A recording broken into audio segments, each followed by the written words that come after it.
안녕하세요 여러분. 부동산 공법 전문 강사 자유입니다. 오늘은 부동산 공법에 대해 심도 깊은 이해를 돕기 위한 강의를 준비했습니다. 이 강의를 통해 부동산 투자와 관련된 법적 이슈들을 해결하는 데 도움이 되시길 바랍니다. 우리가 다룰 내용은 크게 부동산 공법의 기본 개념, 주요 법률, 그리고 실제 사례를 통한 적용 방법에 대해 설명드리겠습니다. 부동산 공법의 개념 소개. 부동산 공법이란 무엇일까요? 간단히 말하면 부동산과 관련된 법적 규제와 정책을 다루는 법률을 의미합니다. 이는 토지의 이용, 개발, 보존, 거래와 관련된 모든 법적 틀을 포함합니다. 공법은 우리가 흔히 접하는 민법과 달리 국가나 지방자치단체가 공익을 위해 정하는 법이기 때문에 부동산 투자와 개발에 있어 반드시 알아두어야 합니다. 부동산 공법에는 크게 두 가지 분야가 있습니다. 첫 번째는 토지이용규제법이고 두 번째는 공공개발 및 재개발 관련 법률입니다.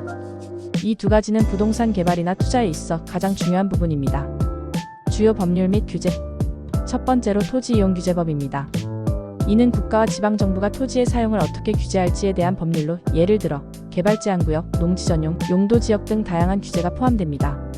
이 법률은 부동산 개발이나 활용을 하기 전에 반드시 확인해야 할 중요한 사항입니다. 두 번째로 공공개발 및 재개발 관련 법률입니다.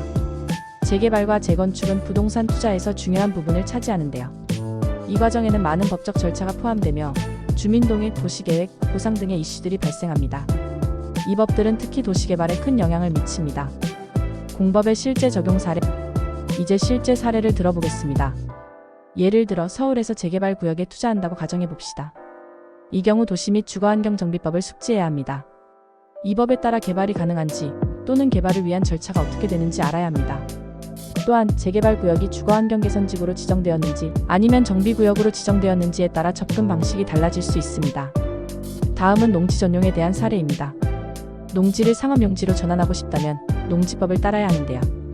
농지를 개발하기 위한 절차가 복잡하고 허가를 받지 않으면 불법 개발이 될 수 있습니다.